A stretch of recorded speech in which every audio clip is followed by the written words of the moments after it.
Bueno, hermano, aquí estamos para la gloria de Dios y nuestra edificación. Estuve teniendo unas dificultades técnicas porque estoy aprendiendo a usar esta aplicación para grabar, porque en este estudio hay unas cuantas gráficas que se me iba a hacer muy difícil de transmitir el mensaje si ustedes no podían ver lo que yo estaba viendo. Primeramente, como este video va a ser un poco grande y probablemente termine subiéndolo a YouTube para que sea más fácil y mandarle el link al grupo, debo de dejar saber a cualquier persona que se vaya a tropezar con nuestro estudio que somos un grupo de estudio, no somos maestros ni teólogos, somos siervos de Jesucristo que estudiamos la palabra juntos, y el único maestro aquí es el Espíritu Santo que está en cada uno de nosotros.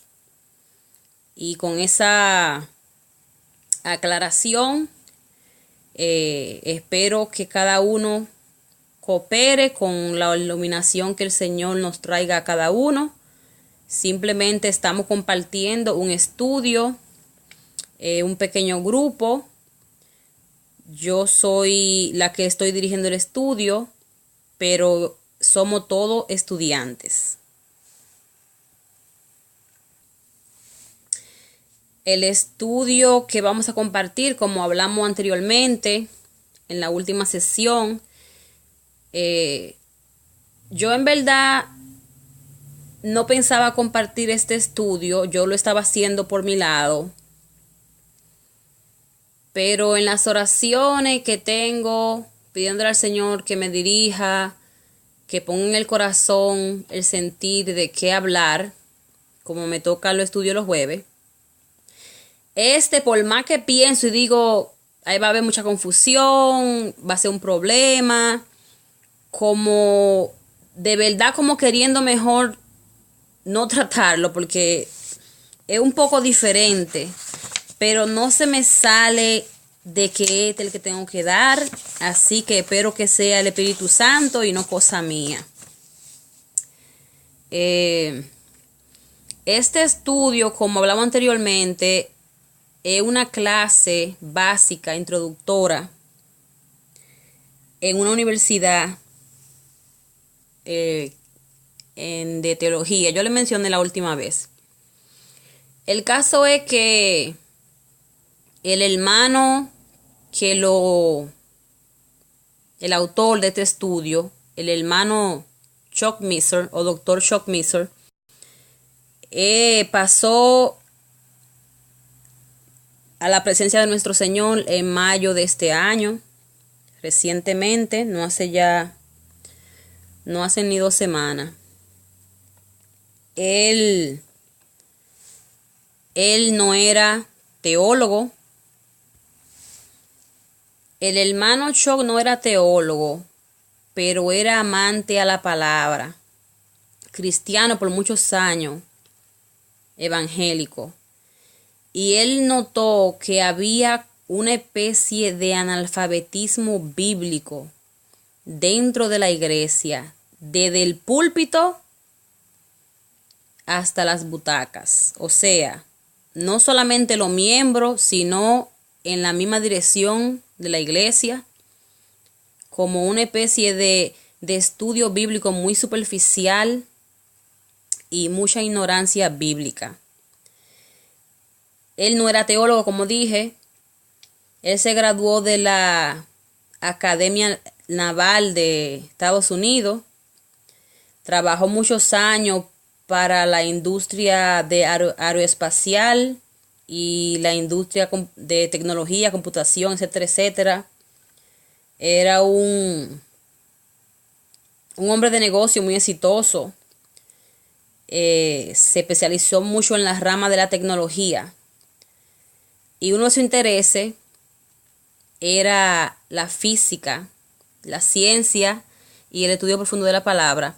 Y con ese conocimiento que él tenía del lado científico combinado con el conocimiento de la palabra, él la explica de un punto de vista un poco diferente, poco común, que es poco común escuchar este punto de vista. Pero una de las cosas que él siempre enfatizaba, que decía que le molestaba mucho, era que los cristianos siempre decían, no podemos probar la Biblia, pero bla, bla, bla, bla, bla. Pero él decía que la Biblia sí se puede probar, que la ciencia la ha probado. Y él procede a explicar la ciencia detrás de la Biblia antes de él empezar el estudio en lleno de la palabra misma. Entonces, en esta primera sesión lo que es una introducción de esa base científica que hay, que establece que la Biblia es la palabra de Dios, que es de origen no de esta tierra y que es probable en más de un terreno. El plan de estudio será el siguiente. Mayormente traduciendo lo mejor que yo pueda el estudio exactamente como lo tengo en mis notas. Tomé muchísimas notas y tengo unos cuantos slides de la presentación de él para compartirlo. Y eso va a ser, el enfoque va a ser más traducir el material y añado mi comentario aquí y allí. Pero trataré mayormente de basarme en el material de él y traducirlo lo mejor que pueda. Y quizás doy algunos ejemplos de lo que yo entiendo en algunos puntos específicos que yo creo que son un poco confusos.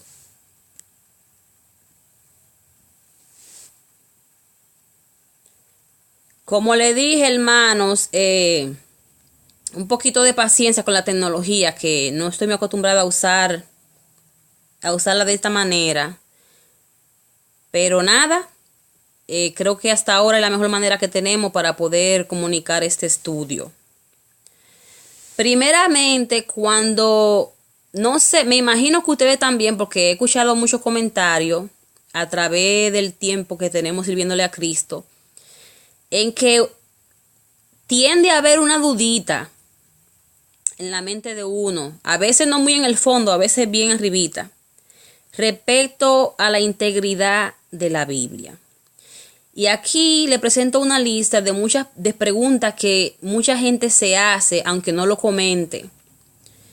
Yo por lo menos sé que aunque no me preguntaba conscientemente las preguntas así como están en esta lista, sí me preguntaba si será que el hombre la había modificado a través del tiempo. Esta lista de preguntas incluye una cuanta, quizá ustedes tengan otras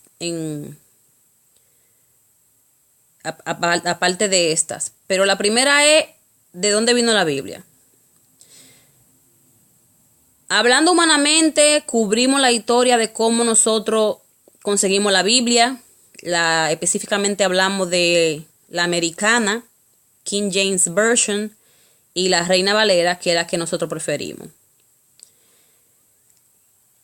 La gente se pregunta de quién es el pensamiento que se refleja. Se pregunta si se perdió algún libro de la Biblia en el pasado. ¿Qué es lo que la Biblia dice acerca de sí misma? ¿Tiene mérito lo que la Biblia dice? ¿Quién escribió la Biblia, Dios o el hombre? Como sabemos, la escribieron hombres por inspiración de Dios. Y después, cuando entremos en los detalles, vamos a abundar en ese punto. Se pregunta uno, ¿han sido protegidas las escrituras de corrupción humana a lo largo de los siglos? ¿Qué tan cerca de los manuscritos originales están las traducciones de hoy en día? cómo llegó la Biblia a nuestro tiempo y a nuestro idioma. Nosotros cubrimos eso en un estudio pasado, más o menos, cómo llegó la Reina Valera a nuestro idioma. Existen más escrituras que están por venir, más allá de los 66 libros actuales. ¿Quién determinó y sobre qué base que la Biblia estaría compuesta por la lista tradicional de 66 libros? Eso lo iremos discutiendo más adelante. Pero el motivo que quería poner esta lista en este instante es porque de la manera que el doctor Measles o Chuck Measles explica, yo creo que ayuda a el humano en nosotros, a ese cuestionamiento que nosotros tenemos porque somos todos humanos, nos da una explicación no solamente bíblica, pero también una explicación científica de una evidencia sólida disponible hoy en día que prueban que la Biblia es veraz y que es prácticamente una imposibilidad matemática. Ahora quiero compartir estos versículos con ustedes. Primera de Tesalonicenses 5:21. Dice, examinadlo todo, retened lo bueno. Yo voy por el estudio número 7 de la sesión de las 24 horas. Y uno de los motivos por los cuales quiero compartir con ustedes es porque yo creo que es una información, un punto de vista diferente, muy interesante, que yo creo que es bueno que lo conozcamos. Eso no quiere decir que uno lo toma solamente porque el doctor Measles lo diga, como él mismo decía a los estudiantes, que no era lo que él diga, sino lo que diga la Biblia. Que la meta de él era motivar al estudiante a escudriñar la palabra por ellos mismos en su mismo tiempo. Y este versículo, Hechos 17:11, habla de cuando Pablo y Sila fueron a Berea a predicar. Y dice uno de los versículos anteriores que los berean eran más nobles que los que estaban en Tesalónica, pues recibieron la palabra con toda solicitud, escudriñando cada día las escrituras para ver si estas cosas eran así. La realidad de cada uno de nosotros no es porque fulano dijo o perencejo dijo, creerlo que la Biblia dice algo porque alguien dijo que lo dice, sino familiarizarnos con la Biblia suficiente para nosotros mismos verificar si una doctrina o algo, lo que sea que diga alguien, es verdaderamente bíblico. Aquí hay un dicho muy popular que usa el doctor en su presentación. Ya estamos empezando en su material. Ya estoy empezando a traducir. La educación de una persona no está completa si no conocen su Biblia. Sin embargo, aquí en Estados Unidos, esa educación esencial ha sido literalmente prohibida en las escuelas del gobierno. En otros países como allá, Santo Domingo, no es prohibida, pero la verdad es que no enseñan la palabra de Dios en las escuelas. Antes había una veneración a la palabra de Dios que caracterizó a los líderes de esta nación de Estados Unidos, y era la herencia que ellos dejaron. Igual en Santo Domingo, como evidencia tenemos Dios primero en la bandera. Dios, patria y libertad. Sin embargo, son cosas que lamentablemente se han ido perdiendo. George Washington dijo: es imposible gobernar correctamente sin la palabra de Dios y la Biblia. Abraham Lincoln dijo: yo creo que la Biblia es el mejor regalo que se le ha dado al hombre.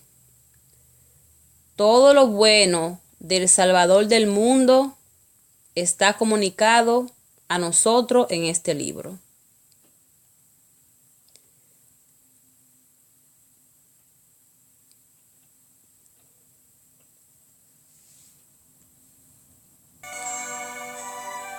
Disculpen, hermano, que tengo un papeleo aquí, ya ustedes saben, de una página a la otra. Continuando con las citas. Patrick Henry dijo: la Biblia vale todos los libros que se han imprimido nunca. Por más de 2000 años ha sido un tesoro por el cual miles han muerto voluntariamente y hoy la tomamos tan a la ligera.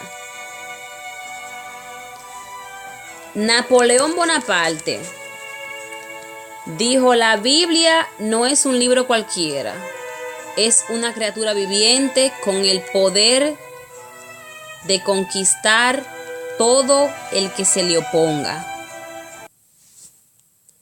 Hasta un líder secular como Napoleón reconocía la unicidad de la palabra.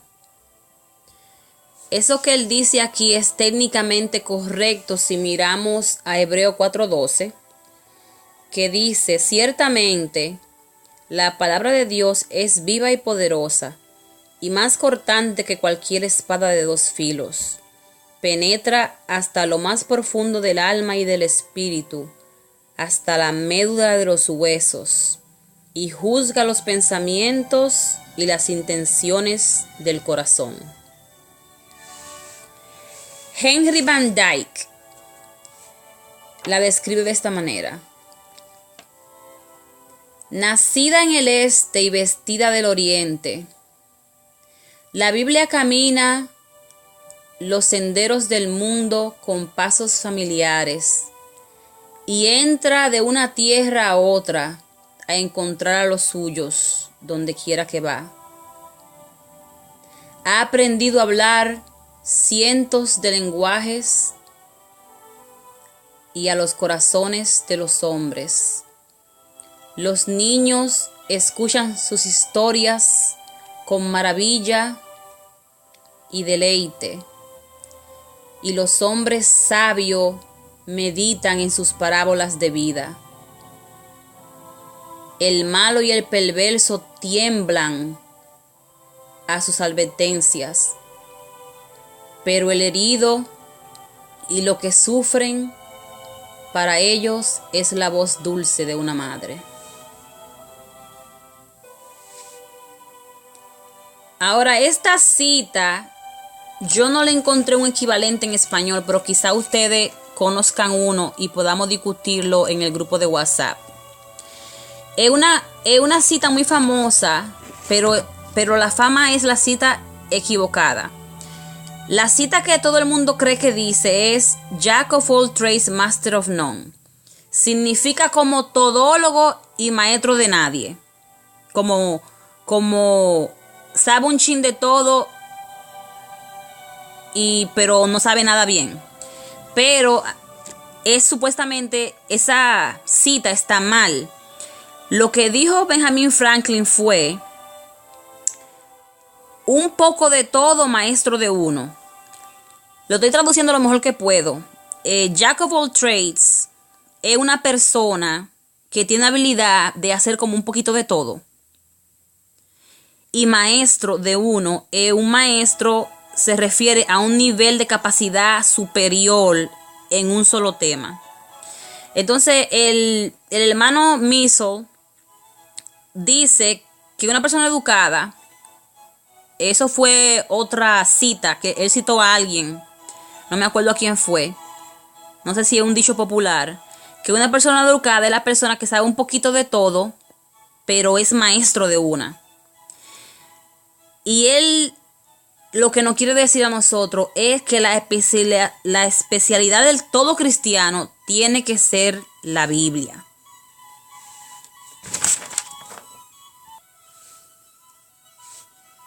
Aquí es que dice que una persona educada es una que sabe algo de casi todo, pero todo acerca de algo. Y la especialización del cristiano tiene que ser la Biblia. Daniel Webster dijo: si obedecemos los principios enseñados en la Biblia, nuestro país prosperará y continuará prosperando. Pero si posteriormente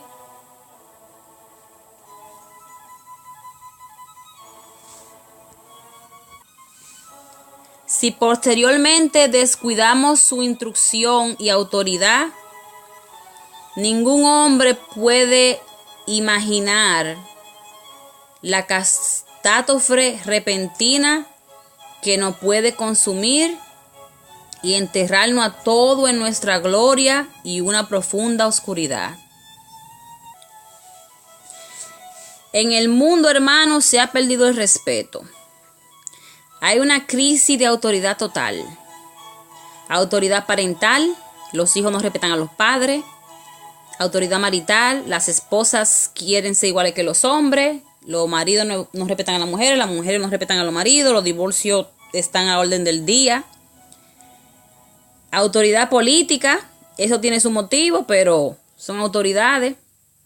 Autoridad académica, los estudiantes no respetan a los maestros. Autoridad eclesiástica, los hermanos no respetan a los pastores, a los líderes de la iglesia, por diferentes motivos, pero es la autoridad.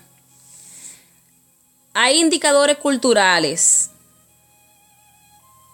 que, en otras palabras, estadísticas de los últimos 30 años. Este estudio fue publicado hace ya un buen tiempo. O sea que los porcentajes, las estadísticas, si se tomaran ahora, probablemente fueran diferentes, pero eran drásticamente alarmantes todavía en esa época.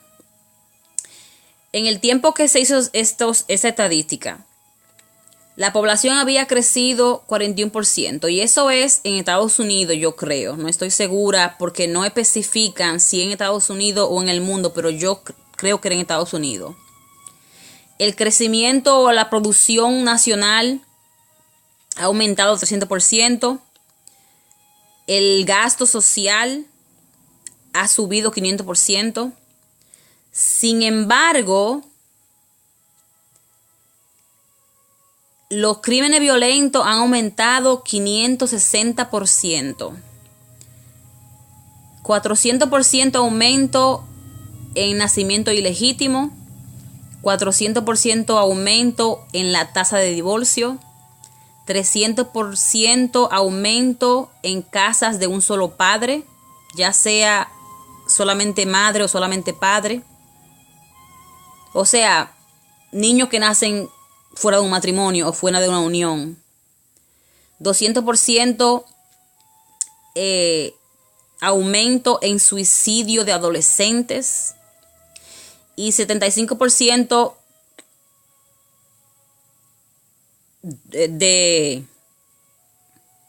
esta SAT scores, esos son unos exámenes que hacen aquí en Estados Unidos. En Santo Domingo no hacen eso. Pero el caso es que eso refleja que los estudiantes están yendo a la escuela a perder el tiempo prácticamente. Es la única manera que se me ocurre cómo explicar eso. ¿Y qué pasó? Que de esa época, antes de eso, todos esos indicadores estaban poniéndose mejor. Estaba mejorando continuamente de un año al siguiente. Pero después de 1963 empezaron a caer a pique. Los divorcios, la familia destruyéndose, la persona aplaudiendo la homosexualidad, los adolescentes embarazadas, asesinato de los niños, abortos, crímenes. Y lo que pasó en ese año aquí en Estados Unidos fue que hicieron la Biblia ilegal en las escuelas públicas. Eso fue lo que pasó aquí.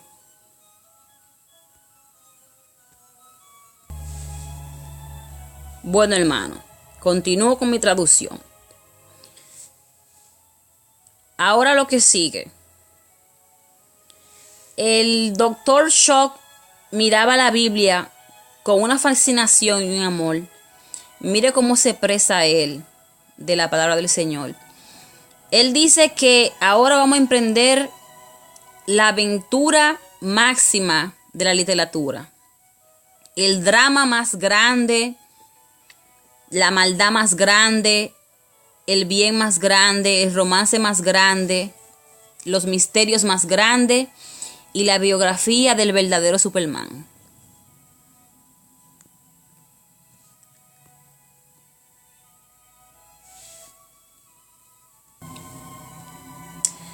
El hermano Chuck nos dice: esperamos que nuestra pequeña excursión resulte en un entendimiento estratégico y práctico de la Biblia entera, que nos dé una perspectiva de la cual seamos capaces de navegar la palabra en una aventura personal que enriquecerá toda una vida y más.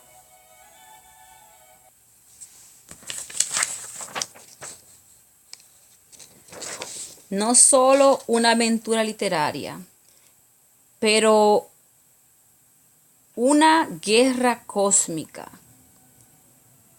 de origen extraterrestre. En otra palabra, cuando él diga la palabra extraterrestre, no se refiere a los hombrecitos morados y azules y grises con los ojos grandes. No se refiere a eso. Se refiere a afuera de nuestro dominio del tiempo, no de este mundo. Como dijo Cristo, ellos no son del mundo, como tampoco él era del mundo.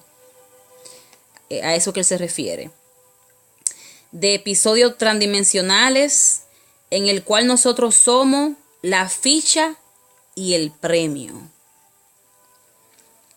Respuesta a preguntas cósmicas, la última aventura personal, el milagro de nuestro origen, el misterio de nuestro destino y la urgencia de nuestra participación. Nuestra ventaja única son dos descubrimientos básicos. La Biblia está compuesta de 66 libros separados, escritos por más de 40 autores diferentes. Mejor dicho, no autores, corrección. 40 diferentes personas, individuos. El autor sabemos quién fue y es uno, el Espíritu Santo. En un periodo de miles de años, más o menos 1500 años, que está compuesta de un sistema de mensaje integrado, diseñado con maestría, hasta en los detalles más pequeños, que probablemente es de origen extraterrestre, o en otras palabras, fuera de nuestro dominio del tiempo. La Biblia tiene un diseño integrado. El Nuevo Testamento está en el Viejo Testamento oculto. Y el Viejo Testamento está en el Nuevo Testamento revelado. Unas cuantas advertencias que eso es simplemente una especie de resumen.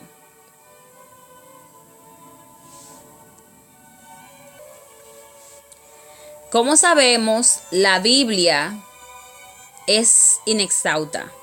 Cada vez que nosotros estudiamos la palabra, es nueva y fresca todos los días. 24 años no podemos pasar estudiándola y no va a ser suficiente. El hermano Shock estudió y enseñó la Biblia por más de 50 años. Pero la verdad está en los detalles. Cada detalle está conectado a cada otro detalle. La meta del estudio es tener un entendimiento estratégico del total. Una base conceptual de las verdades básicas. Y una conciencia de navegación que nos capacite a poner todas las piezas juntas para entender mejor la palabra. Las teorías de los escépticos han sido derrumbadas por la ciencia moderna. Los escépticos son el grupo de personas que siempre están tratando de negar la Biblia como un documento verídico histórico. La veracidad de la historia de los patriarcas ha sido corroborada. Los escépticos negaban que había escritura en los tiempos de Moisés. Eso también se ha desmentido. También decían que los evangelios y las cartas de Pablo fueron escritas en el segundo siglo, y eso también ha sido desmentido por descubrimientos arqueológicos, evidencia documentada y análisis competente de personas con capacidad. Nos dan la ventaja en estos tiempos modernos, y estos descubrimientos, y hay muchos descubrimientos de la ciencia moderna que han hecho más fácil establecer la evidencia de la veracidad de la palabra. Unos puntos preliminarios antes de empezar en lleno. Que nos deshagamos de nuestras preconcepciones. Porque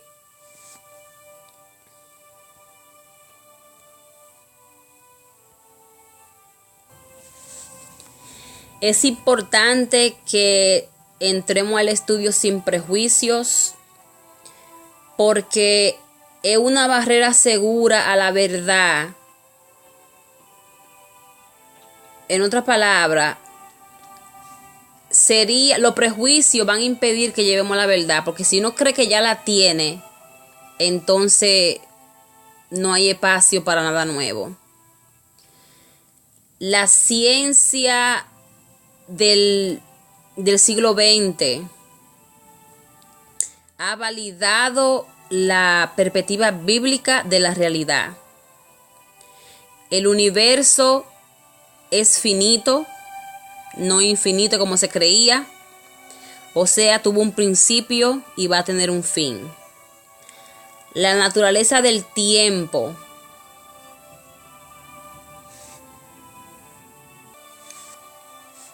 Uno de los descubrimientos más profundos de la ciencia moderna, de la física moderna, es que vivimos en un universo finito, que empezó en una singularidad al principio y que va a tener un final. Hay descubrimientos nuevos de la naturaleza del tiempo y se descubrieron lo que le llaman hiperespacios. Hiperespacios son términos físicos que la verdad el doctor Shock lo puso en una terminología que las personas como nosotros podamos entender. Son temas súper complicados, pero él hizo un buen trabajo trayéndolo a un nivel que uno puede entender más o menos, porque eso es información importante. Imagínense, con razón es por fe, porque hay una matemática tan avanzada en la Biblia que solamente la gente con educación en esa rama pueden entender la mayoría de las cosas que pasan. Pero usando el vocabulario del doctor Miso, nosotros podemos entenderla más o menos. Aquí es que la cosa se va poniendo un poquito técnica. Esto es trigonometría esférica. En otras palabras, en 3 dimensiones. La trigonometría que nosotros aprendimos en la escuela es lo que se llama creo que es euclidiana en español, o geometría plana, la cual las reglas de la misma solamente son verdad en una superficie plana. En otras palabras, en una superficie, en un mundo de 2 dimensiones, que es lo que se llama un plano. Las reglas solamente aplican a un universo de 2 dimensiones. Por eso es que se llama geometría plana, porque es un plano. Trigonometría plana, geometría plana. En la trigonometría esférica, por ejemplo, si en trigonometría plana, como sea que uno sumara triángulo de un triángulo, sin importar qué tipo de triángulo sea, iba a dar 180 grados la suma. Entonces, si uno sumaba un triángulo de 3 lados, o sea, un triángulo, una figura geométrica de 3 lados, supuestamente iguales, y le daba más de 180, uno pensaba que estaba mal. Pero en trigonometría esférica, cuando uno encuentra un triángulo que suma más de 180 grados, eso implica una superficie cóncava. Y si el triángulo tiene menos de 180 grados, implica una superficie convexa si tiene más, y si tiene menos, cóncava. Si uno parece que alguien hizo un experimento, no me acuerdo quién fue en la historia, algún matemático, y midieron una distancia, supuestamente una línea recta de un lugar a otro en un área grande, y la suma no le dio 180 grados. Y en este caso lo que pasó fue que encontraron la curvatura de la Tierra. Cuando eso pasa es que apareció otra dimensión. Y en este caso es la trigonometría o geometría esférica. Ven que complicadito, pero más o menos se entiende un poco, ¿verdad? En el año 1905, Albert Einstein revolucionó el mundo con su teoría de relatividad especial. En esta teoría, él descubrió que la masa, el largo, la velocidad y el tiempo eran relativos a la velocidad del observador. En el año 1915 descubrió la teoría de relatividad general, la cual estableció que no hay distinción entre tiempo y espacio, que nosotros vivimos en un continuo de 4 dimensiones confirmado de 14 maneras a 19 lugares decimales, o sea, con una precisión impresionante. Hoy en día tenemos la ventaja de la física moderna, aunque muy pocas personas la usan como una ayuda para poder entender la complejidad del texto bíblico.